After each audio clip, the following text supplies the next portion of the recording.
మా వానికి ఫోన్ చేస్తే అయిపోయే బడికెళ్ళి రాగానే బండి వేసుకొని వస్తాడు.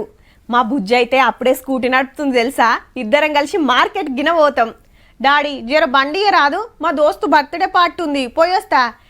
నెల ఆగురా, నీకే పల్సర్ కొనిస్తా గాని పోలీసుల కంట్ల పడకుండా తిరుగు అంటుంటారు. అయితే మూతి మీద మీసం కట్టు రానోడు, కాళ్ళందకున్నా కట్లు కొట్టేటోడు, బండి వజన్ మోయకున్నా మూతబరి లెక్క పోరలు ఫీల్ అవుతుంటే అబ్బా మావోడు అప్పుడే బండ్లు కాళ్ళు దంచుతున్నా నీ మమ్మీ డాడీలు మురుస్తారాయే.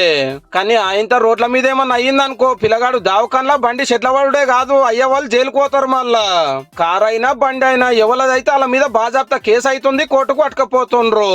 మీ ఓడి చేసిన సొక్కమైన పనికి మీ కాడ 25,000 దండగా కట్టించుకొని అవసరమైతే 3 ఏళ్లు జైలుకు కూడా పంపుతారు. మైనర్ అమ్మాయి డ్రంకెన్ స్టేజ్ లో రాంగ్ రూట్ లో వచ్చి ఇంకొక 2 కార్లను గుద్దడం జరిగింది. మైనర్ చేతుల్లో వెహికల్ ఇచ్చినట్టయితే వెహికల్ ఓనర్ మీద కూడా కేసులు అవుతున్నాయి. ఓనర్లే దాని పూర్తి జవాబుదారీ. రూల్స్ ప్రకారం 18 ఏళ్లు నిండాలి, డ్రైవింగ్ లైసెన్స్ రావాలి. గింతోనికి బండి ఇచ్చుడే, గంతోనికి కారు ఇచ్చుడే. దోసుగాలను వేసుకొని బండి షోలు విండు, కారును తొక్కుడు. ఆగమాగమురికి ఎవరికన్నా దాకిస్తే వాళ్ళకి తిప్పాలి, వీళ్ళకి తిప్పాలి.